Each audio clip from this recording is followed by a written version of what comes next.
Welcome to the Mabel Syndrome Podcast with Jessica and Kristen.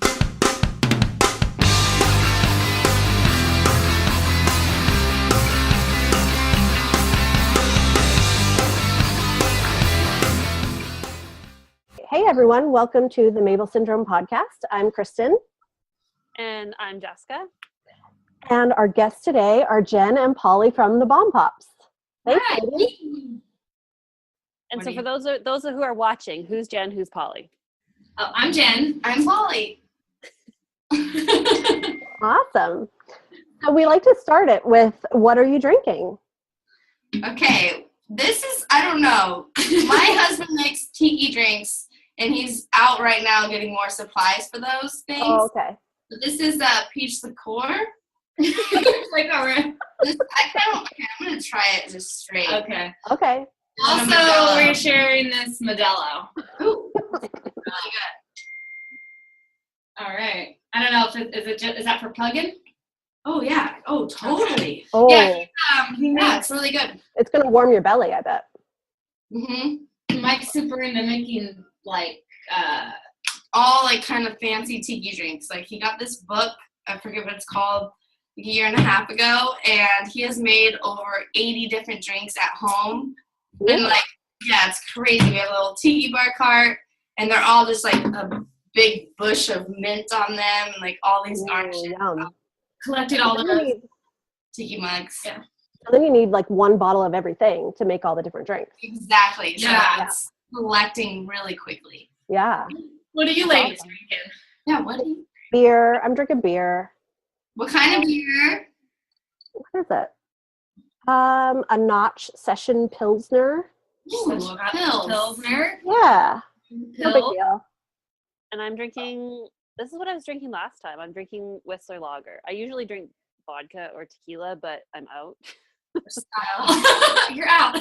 Yeah. So I know, we're low too. my default is ghost beer. So Cool. Yeah, we're a big fan of Modelo Especial. Tall cans. Yeah. But malt liquor, whatever. cheers. I love that you brought a bottle of peach liqueur in there. Yeah. In the bathroom. We are in the bathroom. Yeah. Pretty awesome. That's awesome. So congrats on the new album. Thank you. Yeah, Vanessa sent it to us, so we've been listening to it for the last couple of days. Awesome. Yeah, it's super cool. We love it. Yeah, it's pretty exciting. Thanks. Yeah, it's very exciting. We're really stoked to get it out there and for everyone to hear it. Yeah, and you guys have been playing with fat bands forever, so it just seems kind of like it was just meant to be to sign with them. Yeah, it's kind of like one of those things is, we grew up in Southern California and grew up listening to all these bands and just been fans of the label, us like individually as people and also like the guys in our band as well. And they grew up together in Apple Valley, which is the high desert. Mm-hmm. We grew up in San Diego together, and it's just like, yeah, it was just kind of like that was our thing. We always wanted to be on Fat Records before we even really knew each other, which is crazy.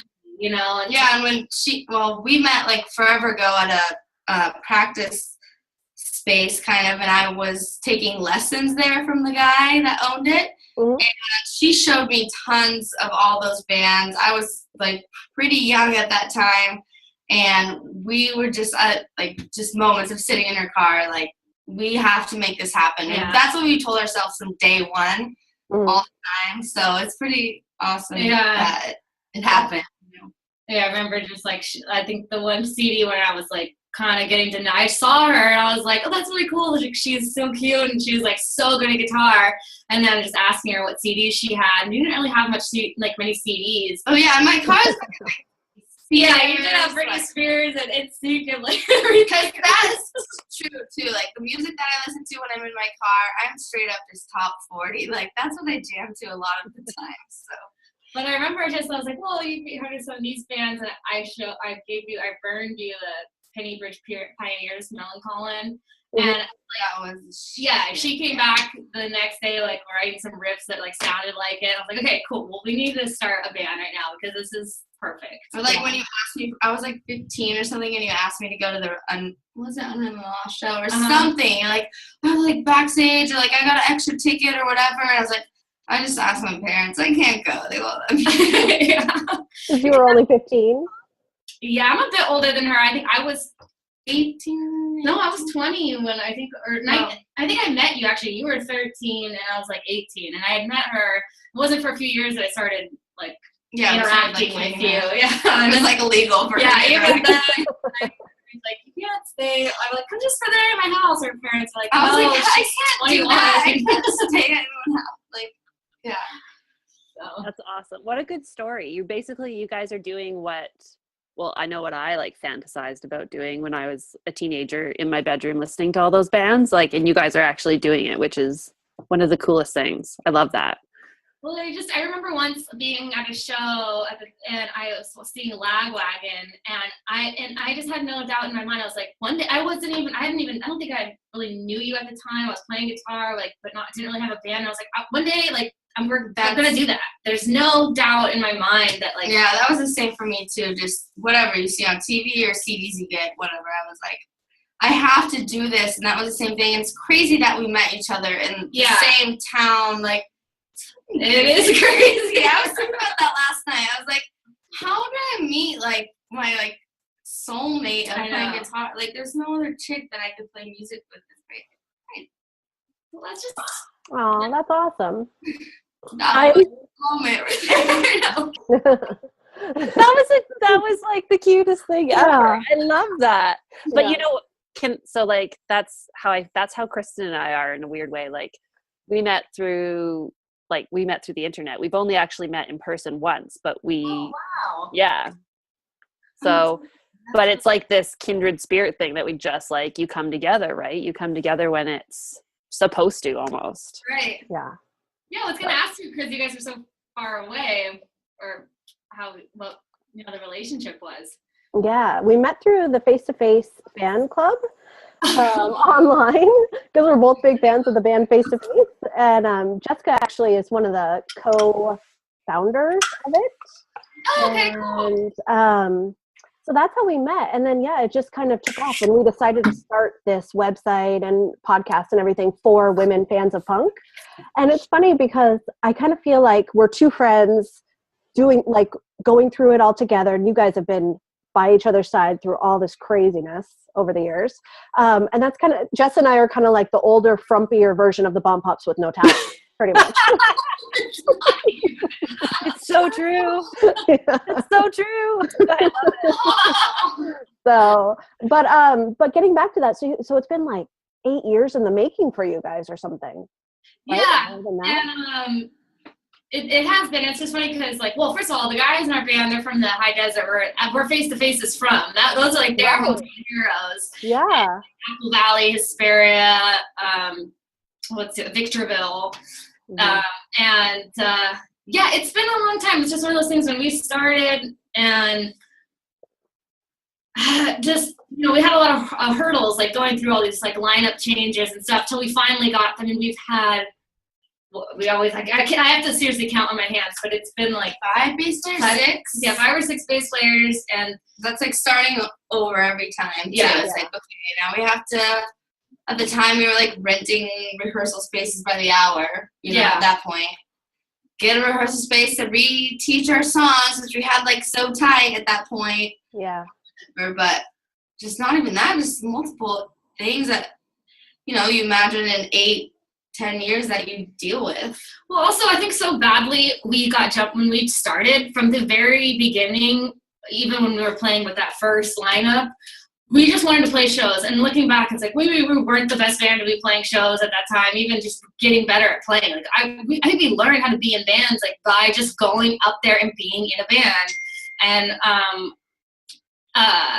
but yeah, we kind of got thrown into it. It's like we wanted to play, we wanted to be, and I remember now. We did so many things that we were not ready to do. Yeah. Like, looking back, I'm like, how embarrassing, but at the same time, thinking back to those experiences, we definitely learned a lot. And how else do you get anywhere by not just doing that shit that you're not maybe ready for, or like asking people things that you're, the worst thing you say is no. Yeah, we just kind of went out there. We first got some money together to record a few songs, and then we would go to a Warped Tour or a punk rock picnic and just hand out so stacks embarrassed. of Like, CDs. that's not embarrassing, but just like the fact, like going up to Fat Mike and be like, "Hi, Hey, we're in a here's band." my demo." Like it was really, it's like cringe-worthy. Yeah, I think that we kind of like were on the radar for a long time too, because we were always just kind of around, like if like not afraid. I don't know, maybe when you're younger too, and you don't have like just not afraid to go out there and just be obnoxious. Or sometimes it doesn't work. Like not punishing too hard, but I think we were like right in the middle. Yeah. So was giving Fat Mike your demo, was that to get a gig on like playing with them? We just wanted him to like know of our band, and eventually like he just kind of we'd be around, and yeah, he would say hi. I feel like he would say hi, and probably be like, "Fuck these chicks again!" Like, God damn it. Like, we would also we learned, we kept our like, you know, we weren't intense, but we were definitely on the same route as like when we were getting ready. You know, there was this because you ladies, you know, like the Fat bands in the early 90s, mid 90s, late 90s, like early 2000s, that was huge. And that was like Face to Face, Lagwagon, No Use for a Name, No Effects, and all that stuff. And then there's this kind of like drop off, kind of like right when we started, which was 2005, 2006. And so we were kind of like, and also social media was coming up at the time, and we're really sure of, you know, did other like punk bands exist that were our peers? And then comes around like 2009, 2010, and you've got the Flatliners, Cavalcade, Banner Pilot, Collapser, Teenage Bottlerocket, the Cobra Skulls, American Rubicon, and this huge resurgence of punk bands that kind of were like people the same age as us coming up and playing music. And that was so huge to the men, you know, other bands, the Men Singers and the Dopamines, the Copyrights and stuff. I think because of the internet, we were exposed to all these bands that weren't necessarily like Southern California bands either. Mm-hmm. And so that was a huge like jolt to us. Is like, oh, we're seeing bands that are going out there and going on tour and opening for, you know, No Effects, or we've, you know, your Teenage Bottlerocket. This is a band on Fat Records. Like I didn't know there were other like newer bands on Fat Records at that time. There was this weird gap. Yeah. And so at that time when we first started playing, we were playing along like opening for the Flatliners and Bottlerocket and the Cobra Skulls and the Men Singers. And so we made friends and like Heart Sounds, and we made friends with a lot of bands that were kind of doing bigger, better things at that time. But so in a way, we did kind of grow up with Fat and the bands on the label that were more our peers, mm-hmm.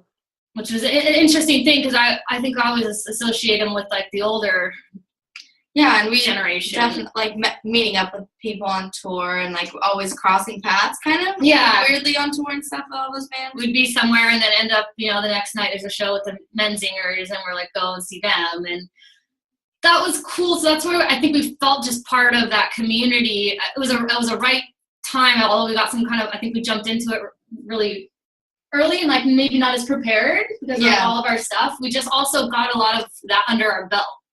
Mm-hmm. That makes sense. So this EP that's coming out on Fat, how did that come about? Did you score a meeting with Mike or Aaron, or? Well, this is our first actual full length.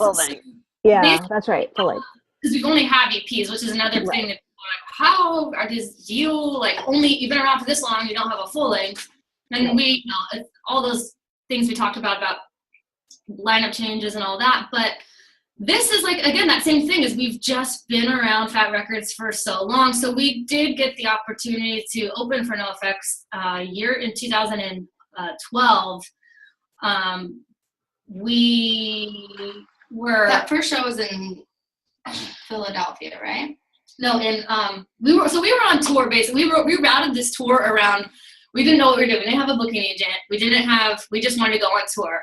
And we just submitted ourselves basically for three things. Like we either will hit the fest, Riot Fest, or, you know, No Effects is on tour. Like we had kind of just bugged them enough. Mm-hmm. And we just hit up their manager and we're like, we're that band again. We're going to be on tour. We're going to be in Cleveland the night that No Effects is playing. Can we open the show? He's like, sure. And you can open these other two shows. So we kind of just like established that relationship with No Effects early on, and Fat Mike has even said in some press releases for this record, he's like, you know, we met the Bombpops years ago, thought they were cool kids, but I wasn't going to sign their band. Like they were like this, you know. And we had sent him songs that we've written for our last 7-inch that we did and a little bit before that. And he was just like, great songs, but just still not there. Listen to the Beatles. Like, tell us that. And like, just still not there. Like, great songs, but write better songs, pretty much.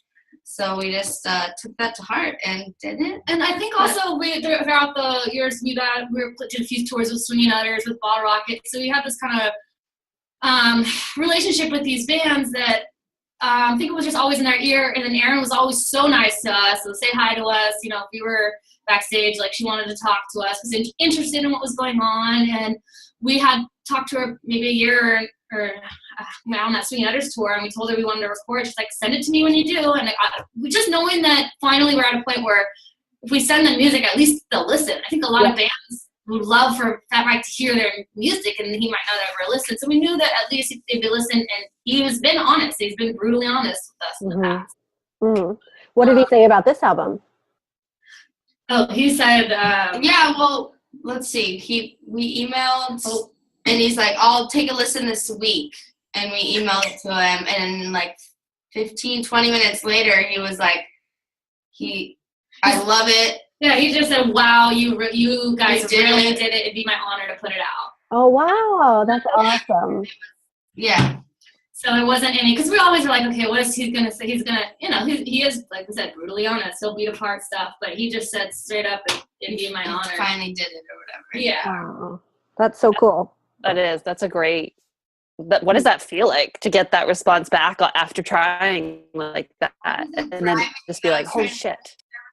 Yeah, well, I've always like, I don't know, in some part of us, we're just like, I was like, where are we going to be when we get that phone call? And like, oh yeah, well, Jen played with Rumatera this last whole summer, 4 or 5 months in Italy. So she was in Italy, like backstage, and it was totally off. So she didn't get the email, and I was like, hey, and she was all pumped up and drunk, and I was like, yeah, I can't wait to hear back. I'm like, no, did you see what he said back? And she's like, well, this is the crazy thing is I was like in Italy, and I had a day off, and I went to Milan to go see Lagwagon and Useless ID and Versus the World. So I was actually at a Lagwagon show when I got the news, which was just so crazy because it's like all comes like I was like, where are we going to be when we get the phone call? I don't know. I just think we wanted it so badly, and we listened to the advice that we just wanted to make it happen, and we did. Yeah. Were you guys at Mike's party this past weekend?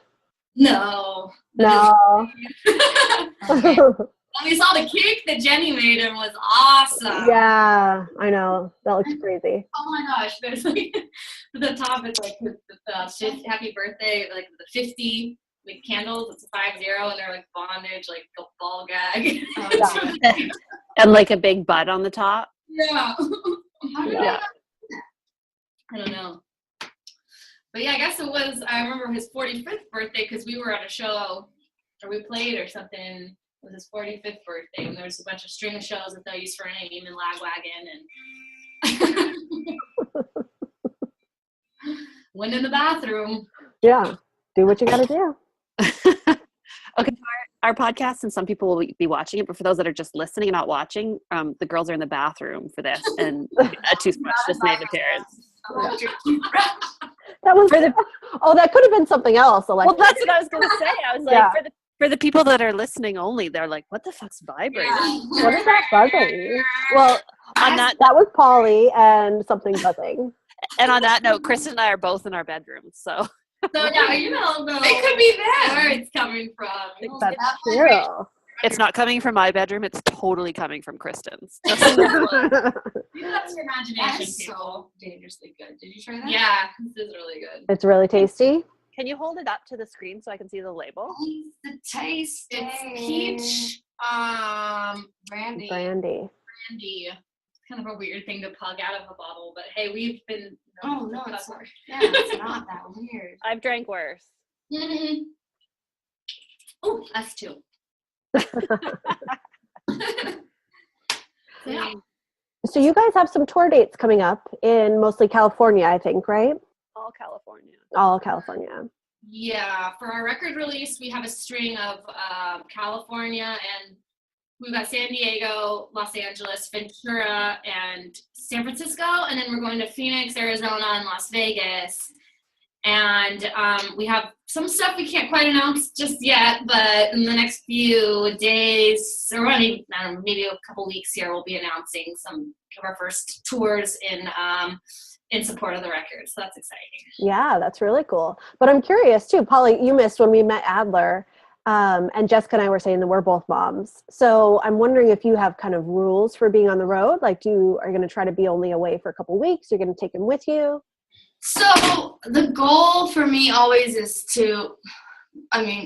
ultimately my goal is to be able to have him come out for some of it, because if it's a 3-week tour or 4, that's tough. I mean, it is really hard. Like, if I get anxiety just thinking about it or talking about it, but at the same time, I have an amazing family support. Mike's mom, Lori, my mother-in-law, she comes down. She's just recently retired right when the band was like starting to do more stuff, and she's willing to come down. She's in Davis, and my family's in San Diego, so there's a lot of people to help take care of him. It's really hard, but for some stuff that we're going to be announcing soon, they're probably going to come out for some of it, like right in the middle, so it's perfect timing. It's really difficult, but just do it, and luckily there's FaceTime, and he is at the age where he understands what I'm doing, and he's like so proud of me. It's super cute. Yeah. So just want to keep doing it for him, and just so he knows, like, I'm not going to stop, and just do my thing. Yeah, it's weird because you kind of, I don't know, it's just sometimes you feel like it is a double standard, and people have said things to us, people that we've really respected and have told us that, you can't, like, Polly can't do this. She has a kid. But at the same time, that person is a father in a band. Why can you, like, what does that say, Like, straight up, Polly can't do that. She's a mom. But this person months out of the year. My husband is amazing, too. I mean, he puts up with so much shit. First of all, my, like, crazy ass. And then just he steps up so hard. And yeah, that's the goal. I mean, hopefully we just hustle hard, and that's why I want to work very hard to get them to the point where they can come out for a few days in the middle of something. And Adler loves it and embraces, and the band. My band members are his family. I mean, Josh, Neil, and Jen, he just adores, and he just wants to play drums, wants to play guitar. It's so cute. He comes and most of the time he'll show up to. Well, if we're playing earlier, like opening some shows, he came out to the Suicide Machine show. Mike brought him out. Your whole family came, and he'll get up on stage and jump around. And he got up on when we opened for Alkaline Trio, and then at the Roxy as well. Yeah. When he was like 2.5, he was like on stage at the Roxy and the Troubadour with his little ukulele. Yeah, it's pretty cool. It's funny really too, like with. I'm gonna hold my mic up when I talk.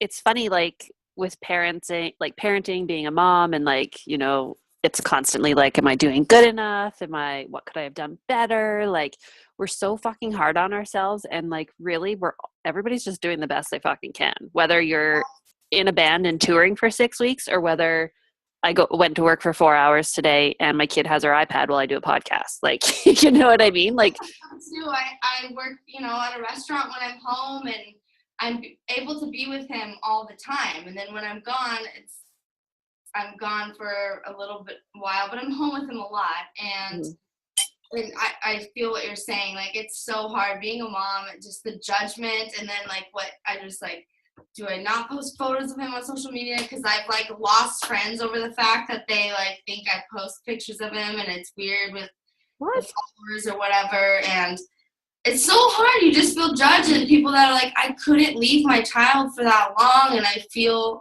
like that all the time. But some people seem to be really verbal about their feelings, even whether they have kids or not. I don't know. I feel like that a lot of time that judgment gets passed, whether people are trying to be intentional or not.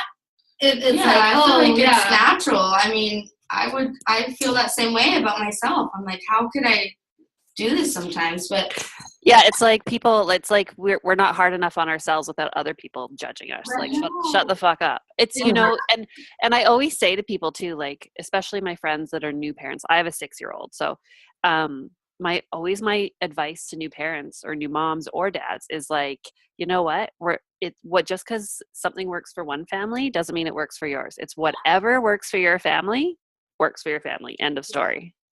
So if you want to breastfeed your kid till he's 25, cool. But I'm not going to, and that's cool because that's what works for my family.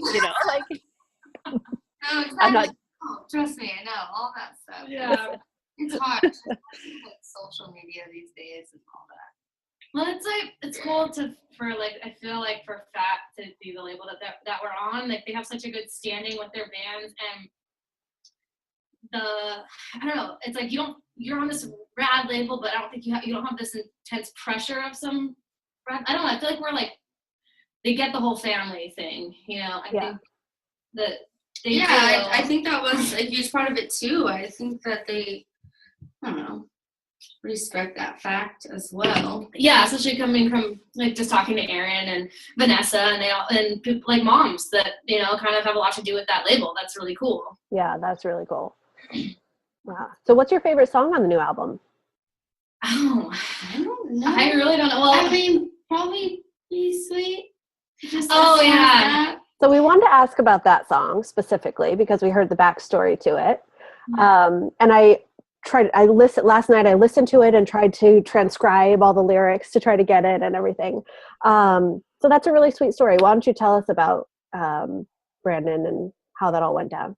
Yeah, so it was like a long time ago. We were in a hotel room with them and just like partying and stuff. There was a guitar there and playing around, showing some songs. And Brandon had proposed. It was Brandon and Ray. And Brandon was like, "Oh, I have this song. Like, I think it'd be really cool if the Bombpops played it." Like, he's like, "Yeah." He used to talk like that, and he'd be like, "Oh, Taylor's gonna be mad." His wife Taylor, because like I think originally he had wrote it like getting rad with my girlfriend kind of thing, and it was a song that he wrote like for his wife, and he's like, "Taylor's gonna be mad, but I think you girls should record this song." And it was so long ago. That was probably like 2010, and at the time, I don't know, it just didn't seem like lyrics that we would have really wrote necessarily. So we kind of really didn't. It was cool, and we're like, "That's nice of you," but at the time, or eventually we'll do that. Yeah, I don't think we just kind of. And then since then, we hadn't even done really a full length. We were just putting out EPs, but it was always kind of like in the back of our minds that, well, that's really cool. Like, anyways, so Brandon had actually had a song to it, chords and a melody, and I don't remember at all what they were because it was so long ago. But he had written, and I was like, cool. He wrote down the lyrics on a piece of hotel room paper, and I keep everything. I have show flyers. I have just everything, journals and stuff, and I just tucked them away somewhere. And when we were pretty close with that band, they were around since like when we kind of started, and they've always been really cool to us. And we did one of kind of like in 2015. See, Brandon passed away in 2015. Yeah. 15, yeah, because 16 was last year. Was 16? 16 was just the 1 year, right? Yeah, So in November 2015. So we did a tour with them in July. I don't know, and I just remember that we just had this great time within the very last time we ever saw him. It's actually where at the place we just went and filmed our music video over the weekend. It's this place in Santa Barbara. The last day of the tour. Yeah. Was at that place, and it was just. Anyway, so when it came around to doing the record, we had a lot of songs. We went in with a lot more material. There's a lot of songs that we didn't get put on the record. And one of the things we wanted to do was like, well, let's go back and like see if we can make a song out of those lyrics. And didn't remember the melody or anything, but had every single lyric to that song was written by Brandon Carlisle. And we kind of just, we played it. Well, actually, the thing is that I asked Ray, because I know that Brandon was demoing some songs, I think even with like a girl that was singing just for, I don't know what he was doing with them. And I asked Ray if he remembered that song. He's like, I remember it. Well, let me see. He had Brandon's hard drive and went through it and tried to find it. he found about 5 or 6 other songs that he sent us. So we're like, you guys could use one of these songs if you want. And we were like, no, we want to use those lyrics that, you know, had that experience. Mm-hmm. You know, he wrote them out, and we have them. And he's like, yeah, we just wanted to have his blessing to use them. So we decided to do it in kind of like as an homage to the band in the style of kind of Bottlerocket. Mm-hmm. I just got goosebumps. Yeah. Yeah, I know. We were still listening to it and just recording it when we first heard it in the studio, and just like the conversations and time we had with him before it happened was right before, you know, was crucial. I mean, those were like awesome times. He did. I just remember he gave us some advice. We were kind of down because people were kind of giving us some crap. That's just hard. Like sometimes being in a girl, people focus on other things when you're in a band. Mm-hmm. Your looks, how good you are, and how hot or not you are, and it's totally a thing. And who you date, who you don't date, whatever. And Brandon was like, "Oh fuck it, you guys are like chicks in a punk rock band. You hang out with punk dudes, whatever. That's sick." Like just like completely like his tone. Like that's fucking tight. Like I like it. You know. It's such a good story. And so you know what I loved about it too is like, so Kristen like was transcribing the lyrics. I wasn't sure if that's what it was, Kristen, when I read them today when I was. Oh no. Oh, you cut out, Jess. Oh, Oh, we lost you a little bit. let it catch up.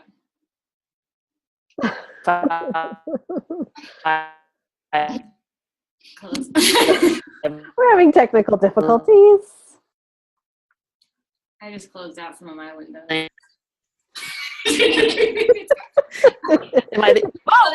there you are. We just last thing I heard was that when you were transcribing the lyrics. Yeah. It was like that was like a really bad mushroom trip. It was on this end too. Something just happened to me and I had a flashback. What I was saying is Kristen transcribed the lyrics, and when I was reading the lyrics and listening to the song today and pretending I was in a punk rock band, and I'm clearly not, was that like they're the kind of lyrics that like anybody can relate to. Like I can relate to them. A teenage girl in her bedroom by herself can relate to them. 35, 40-year-old dude who's like he can relate to them. It's the kind of song that anybody can relate to. The lyrics are.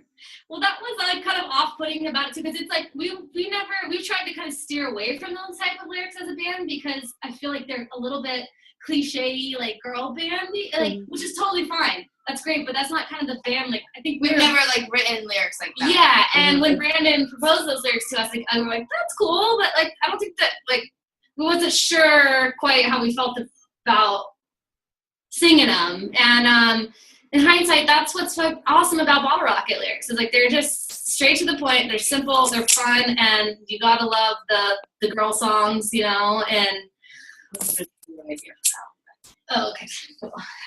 Oh, she told me she has a good music video idea for that song. But yeah, no. What was also cool about that was because we recorded in Denver, Colorado, with Chris from the Gamuts, and Gamuts, they played with Bottlerocket for years, and they know the guys, and so we really, that was the one song. Everything. Chris Vogel was our producer, so we worked a lot with him on the songs. But that song in particular, for the most part, was written in the studio. As far as a couple melody ideas existed before we went in, but as far as structure and really, and even though the lyrics are simple, it was kind of making sure that we didn't sacrifice any of them and how that was going to work. And what I'm pretty sure, we kind of knew what the chorus was, but what if we could switch it around? We just had to make it work into a song. And like even the little tag at the end, those were like extra lyrics that were kind of left over. And we're like, how do we put this in? And we like little. Yeah. And then we didn't have a name the whole time we were in the studio. We're just, naming up the songs on the whiteboard. We just called it Brand. And Fogel was like, oh, well, you should just call it Be Sweet, since that was his saying. Yeah, what does Be Sweet mean? When did he say that? It's not like I know him, so. I think it was something that he would tell people to just remind each other to be kind to each other. Yeah. If anyone was, and that was just him, He was the person that would, for us, he always made us feel like our band was rad. I know a lot of other people that have Who would personally reply to people. I love Bottlerocket. Like, just reply and be cool and talk to kids at shows. And not all people in all bands do that or care. And I think why, like, everybody just felt it so much, because anytime you met Brandon or if you had a conversation with him, you felt that he generally listened to you and cared and reciprocated the conversation. Yeah, and also Ray stopped by the studio and said hi, and not while we were doing that song in particular, but he came by Fogel's studio, and so that was cool. But yeah, we're really that would probably be the band favorite on the record. Back to the question, yeah. I feel like it's gonna be my favorite too. Yeah, for sure. I do. It's pretty good. But at the same time, there's other ones too. And it was funny, like, you were saying earlier, stereotypes and stuff, and like people focus on the other things. And when I was talking to somebody earlier, they were sort of like, oh, what are the girls like? Like, are they blah, blah, and it was very much geared towards looks. Right? And I was like, no, you should actually listen to their music, because it's pretty fucking fast, and like they give her. And he was like, oh, okay, I'll check it out. But it's always what comes, Yeah, I mean, we get it all the time, and a lot, like when we first started touring, like that. Those first couple of U.S. tours that we did, that shit was just. And the first time you're exposed to it, it's really. And every band gets it. Like, you focus on the one terrible comment, and people can say all these positive things. But for us, I think it is a little bit different, because, like, it is pretty much a male-dominated scene where there's a lot of women in the punk rock scene now. There always has been, but kind of the odd women out. And it just goes. Even today, there was a comment, because we don't look at it, but one of them was just like, "Oh, this band fucking sucks." You can tell. I don't even need to listen. I can tell by looking at this band that they suck. They're just about as punk rock as Forever 21, and we're like, "Well, Forever 21." We have sweaters from Forever 21. Hello, it's what I'm wearing. This is Forever 21 too. And I'm like, yes, sponsorship, because. Give me $500 to Forever 21. That'll be my wardrobe for 10 years. Yeah. I don't shop for myself. Forever 21. Kristen, that's like when someone commented on our Instagram the other day, and they're like, "Where'd you get those cool pants?" And I was like, "Should I tell them I got them from Forever 21?" $7.99. Yeah. I was saying my bra is Forever 21. Everything right now I'm wearing is from Forever 21. The way I'm like, oh, that's so mean. I was like, well, I guess. I mean, whatever. But the point is now you just gave that person like a shout out. Well, whatever. Like a shout out. Anyways, it just goes back. You just have to, like, Can't we? Why were we like Nordstrom? I know. We're wearing Forever 21. Nordstrom Rack, maybe. I shop at Nordstrom Rack. There we go. That's more us. Yeah, exactly. I live in the middle of nowhere. I shop online. I'm not even Forever 21 in the store. I'm Forever 21 when wearing my mom bra and my underwear. Like, no, it's seriously so true. Like, that shit's cheaper a little bit too, but you got shipping. But you can get those jeans for like $4.99. That's awesome. Okay, Kristen. So you asked about Be Sweet, and so there's another song on the album, Marry, Fuck, Kill. And so Kristen and I came up with the idea to play with you guys. Oh, yeah. Okay. Because well, I mean, you're drinking peach liqueur, and I'm bottomless, so it's the perfect time. Yeah, maybe it was you with that vibrator, really. I just took my Forever 21 leggings off. Ooh, get comfy. I'm also out of beer. Oh. If my 6-year-old could answer a text, I'd get her to bring me one up. Right? Yeah. So, Kristen, you have the Marry, Fuck, Kill. So I'm gonna let you go to town and ask. Okay, and we came up with a few. We were gonna do a punk rock one, but then Fat Mike was in it, and we're like, no, that's their boss. No. So that's not nice. Okay, which one? I like go with the political one first. Political one. Oh, okay. Marry, fuck, kill, Donald Trump, George Bush, or Bill Clinton? Okay, well, obviously, you want to fuck Bill Clinton. Both same. No, but like, okay, we could marry George W. Marry the This W. is really hard. Clearly, you're gonna just kill He's Donald Trump. probably a fine husband, George W. Yeah, that's what I'm saying. Like, he's got a nice ranch. He's kind of like You marry the W, you fuck the Trump, and you No. I mean, not. Fuck the Trump. This is like, George W. I didn't mean that. As terrible as he is, kind of like, it's so dumb. He's like endearing, like in his like little like faux pas. What, Bush? Yeah. So you marry him. You marry him. He's got a nice ranch, you know. You can build yourself a little house. And Just stay away because you don't want to fuck him. Clinton, that man, yeah, everyone loves him some Clinton. I mean, Just for one time. Just like one. He was hot. Doesn't count. Close, dude. I mean, he's been around. So But yeah. Okay, yeah. hoe it up, fuck Clinton, kill Trump. Yeah. Done. Okay, All right, beautiful. chicks now. You ready? Okay. Okay. Madonna, Paula Abdul, or Cher? Okay. I want to say you kind of want to fuck Madonna. Right.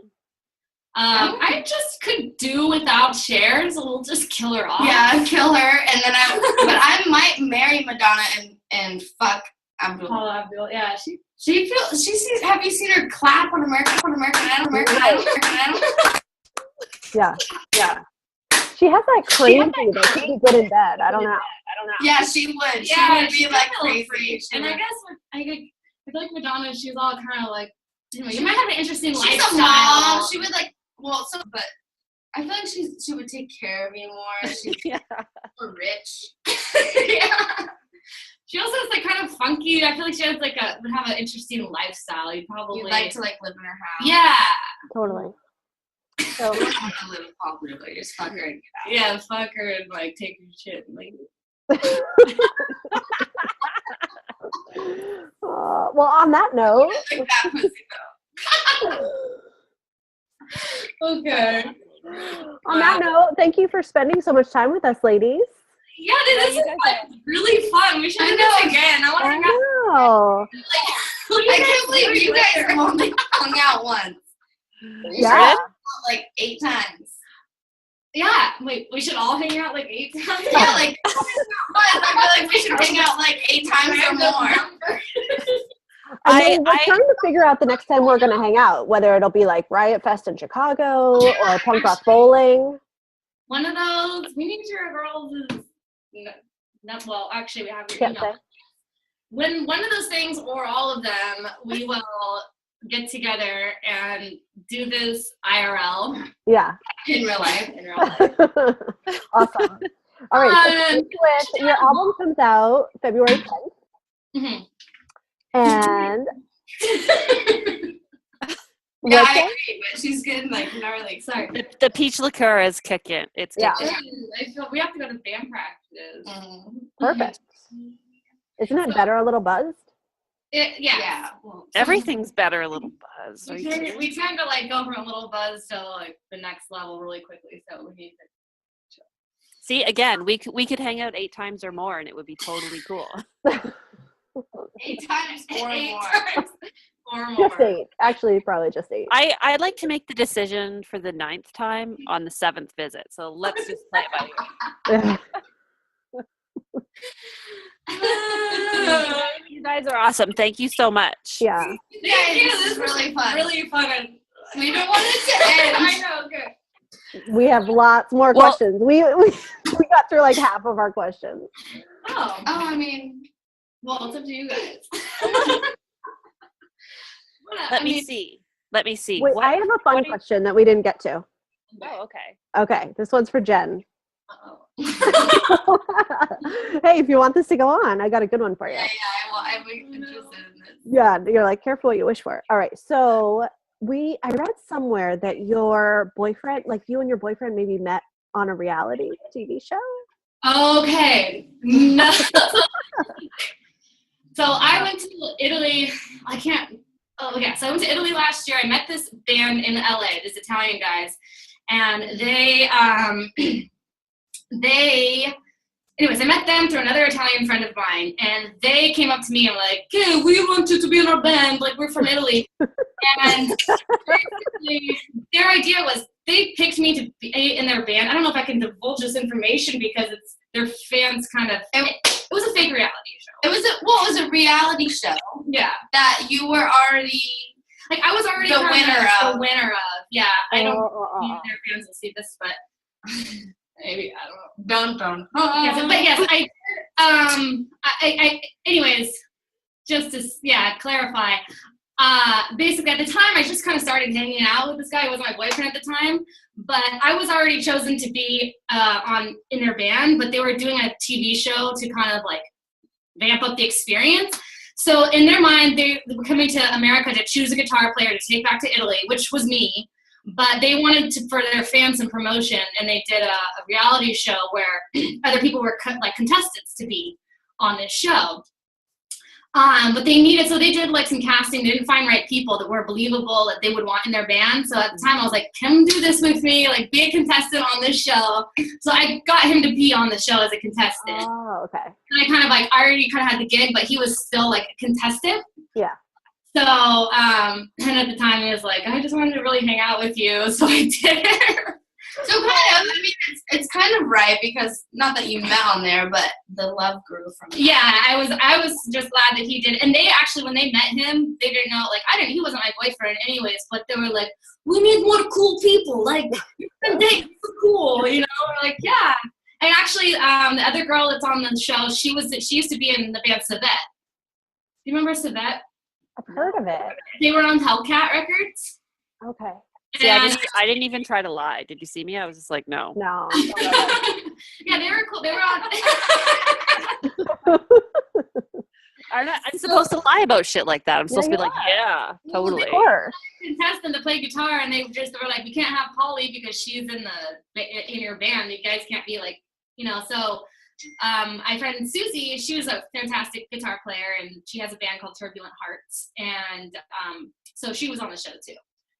Yeah. So we did fall in love kind of on an Italian reality TV show. You guys kind of like hung out and fell in love in Italy on a show. Well, the show was in LA, but it was with the Italian guys. Yeah. Fake. It's all fake. Yeah. Oh man. Yeah. You're blowing the lid off. And hang out with me, so that was if we're gonna keep talking, can I get a beer? Yeah, get a beer. Kristen, Yeah. You have to hold down the fort. Okay, I will. I'll be right back. Ooh, I thought that was going to be a raunchier question. I know. She's like, I was like, let's go do something. Hot and sweaty. Yeah. Jen, I want to know about your shirts because you always make them look really cute. Yeah. How Well, do you do that? this is just a little bra from Forever 21. $3.99. Yes, totally. And it's just under a shirt. But most of the shirts I wear are like a men's small or men's, any size, like that kind of shirt. Cut and sewed. And it's just usually one, because I make them into a halter. So kind of like that. What I just do is I cut it down the back, cut out, cut like kind of like the shape here like this, and then cut it down the back and just make one line and sew it. But I keep it on with tape. I just tape it to myself. So I wear I wakes up with like tape, like shit all over her for like still like 7 days later. There's like dirt. Yeah, on tour, like I just keep putting the tape on the same spot and it like collects dirt and it gets red.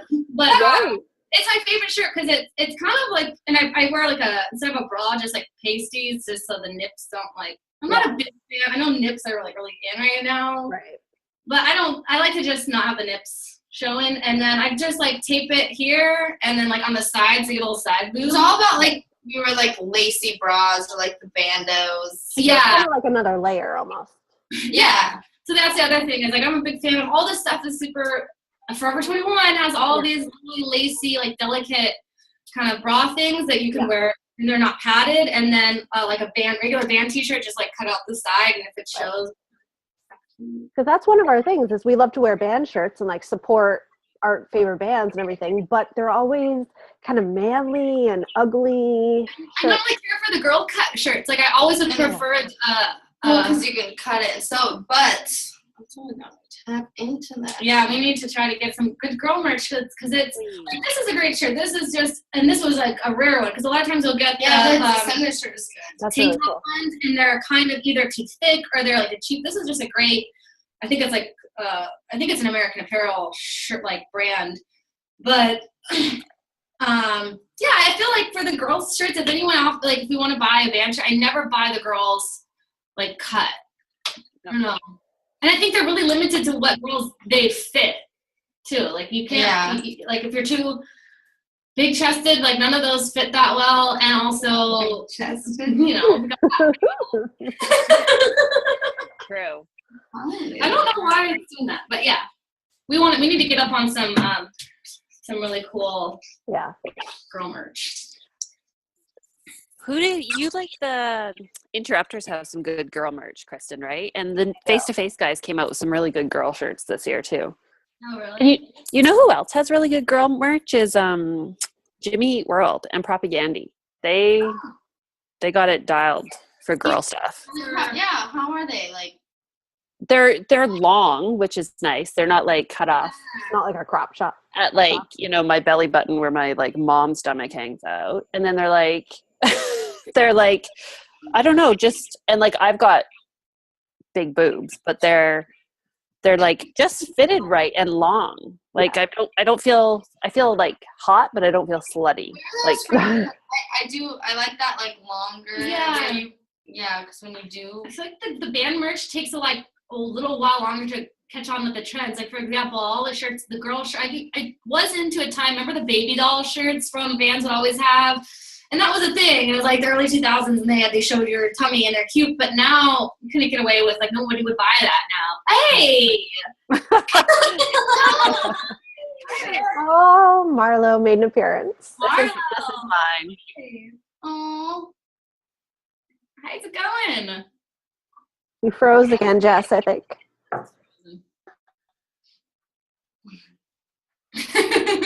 frozen. Yeah. He's chilling.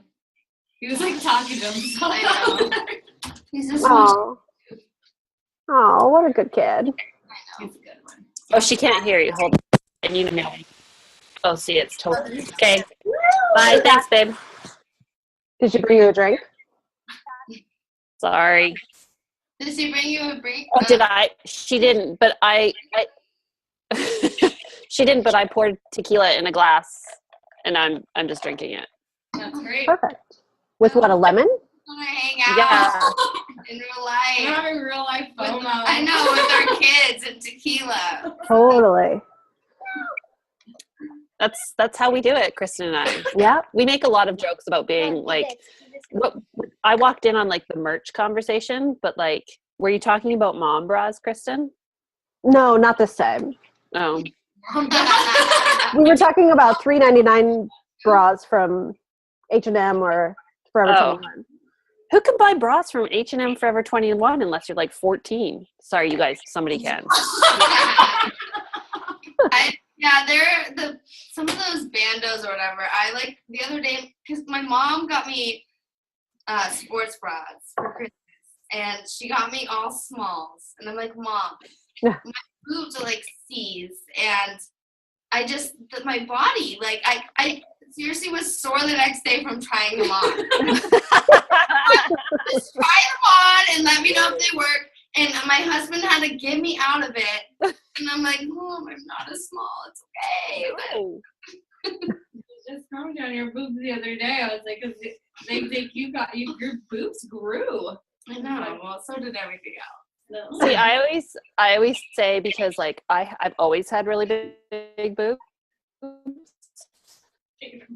I haven't. Did I freeze again? Yeah, you're freezing again. Am I frozen talking about my boobs? Yeah. Am I done frozen now? My frozen big. Yeah. I was just gonna say My talking Tom was okay. that's not important right now. Thanks. Talking Tom is not part of the podcast. We're super professional. What did she say? What's not working? She pulled my other like headphone out and she was like, my Talking Tom app isn't working. Sorry about that. Change my Minecraft channel. Do you want to hear, Kristen, I haven't told you this yet. Do you know, and Marlo, I'm going to say an embarrassing story. If you don't enjoy it, you need to leave the room because I'm going to say it anyway.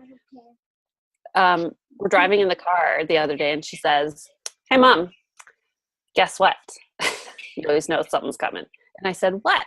And she goes, I know Jesus's phone number. I'm fine with that. And I said, I'm totally fine. Okay, thanks. I said, okay, so Jesus, he doesn't have a phone number. And I said, we don't need, like, we're not religious in my house. There's no church. There's no Jesus.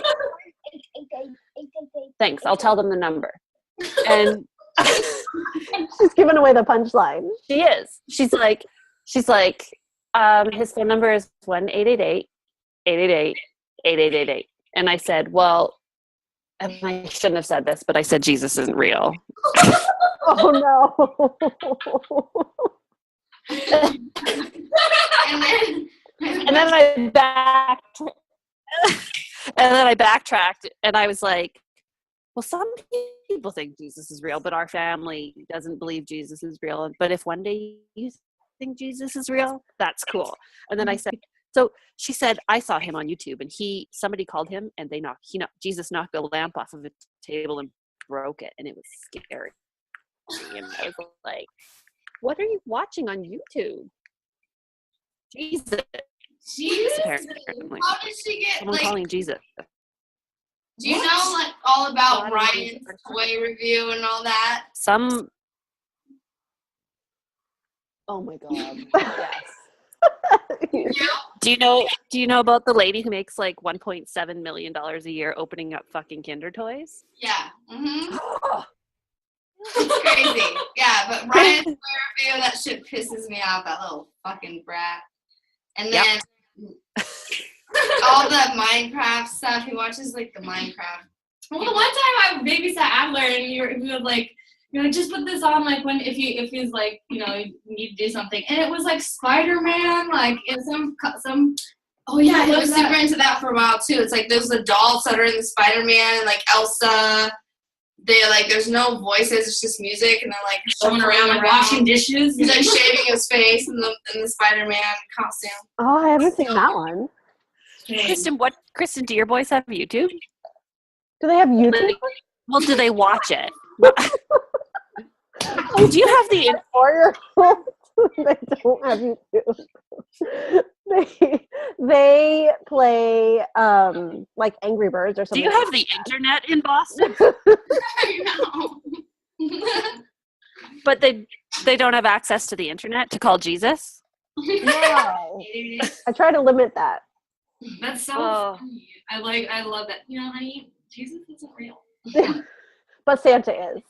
Santa's totally a real thing. Yeah.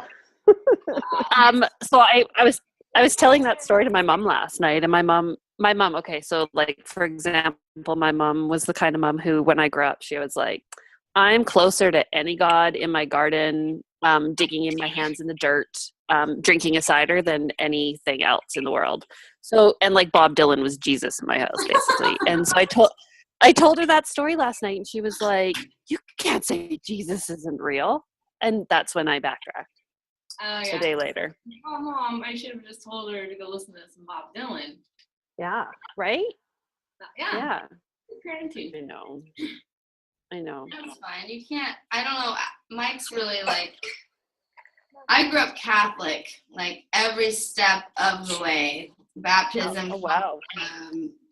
What the fuck? The one where you get your communion, confirmation, everything. And my husband is like the complete opposite and just like very quick to tell that's just a story, that's like a fairy tale, da da da. And I'm like not still religious, but I'm like, just I don't want him to be that kid in school, like shutting everyone else down. You know, there's a little in between. I just don't want. You mean like my kid? He's already almost there. So. Like my kid who's going to go to school tomorrow and say Jesus isn't real. Yeah, try to call it from dude. Try it. He's not real. What'd you say? He'll knock a lamp off the table. True. He'll knock a lamp off the table. She says, "Who else did that guy call? Santa Claus and who else? Evil Santa? There is no such thing as an evil Santa. No. Krampus. Well, okay, yeah, there is such thing as evil Santa. I've changed my mind. The power bad. of the Only if parent. you're bad. You can And you don't change listen your to your mind. mom. Yeah. Is anybody else sweating? I'm like really hot all of a sudden. I got really bad. So, you know. All right. You're in the right spot. Yeah. Kind of move the bottle of peach brandy. It's on I have to go because I need to put the little human to bed. Yeah. Even probably like. Thank you guys so much for spending so much time with us and chatting with us. You. This has been really fun. We should really do it again. Yeah. I look forward to hanging out 7 or 8 times. Yeah. 7 or 8 times, and let's coordinate one of No those. more than 8. One of those fests we can meet up at. Yeah, Totally. or if we're on tour or something, do like a little check-in thing. Yeah. Yeah, that would be fun to do yeah. Yeah. It'd be excited cool for the new if I flew part way and Kristen flew part way because we're on opposite sides of the continent, and then we met somewhere in the middle. I think Chicago would be great. Let's Meet do us when we're in Chicago. We'll be there a couple We'll times. meet you in Chicago. We'll let you know when. Awesome. Fun. Thanks, ladies. You guys are awesome. Thanks so much, you. everybody. New album release. February 10th. Why I got him. It's how we're gonna sign off every podcast. Every now. time. Bye. Okay. Awesome, you guys. Bye. Bye.